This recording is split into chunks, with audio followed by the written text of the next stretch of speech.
Salah satu kebenaran penting mengenai persembahan yang ditunjukkan oleh Alkitab adalah bahwa Tuhan tidak begitu mengambil berat tentang jumlah yang kita berikan, sama ada kecil atau besar.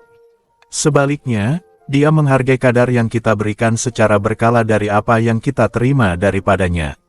Selain itu, adakah Anda sudah memilih kadar atau peratusan daripada pendapatan atau peningkatan pendapatan Anda untuk diberikan secara berkala kepada Tuhan sebagai persembahan, janji Anda?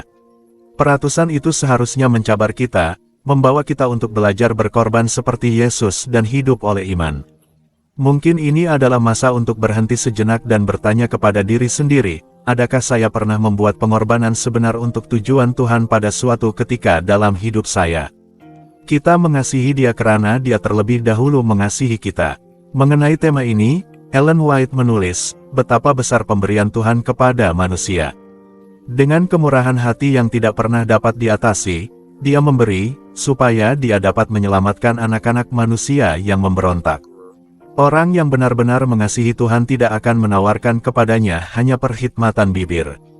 Dia akan membawa ke dalam perbendaharaan hadiah dan persembahan, supaya para pekerja dapat dihantar untuk menabur benih yang berharga.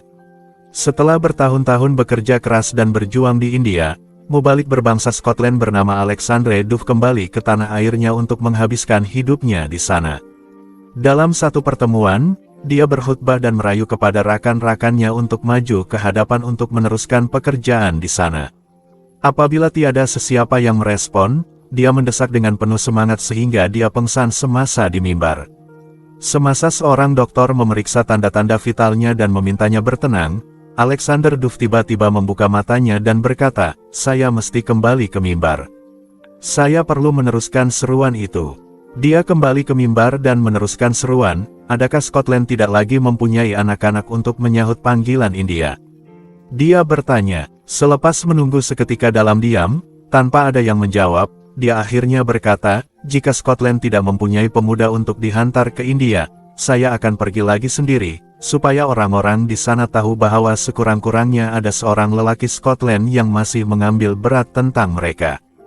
Ketika dia meninggalkan mimbar, keheningan itu dipecahkan oleh sekumpulan anak muda yang sukarela. "Saya akan pergi. Saya juga.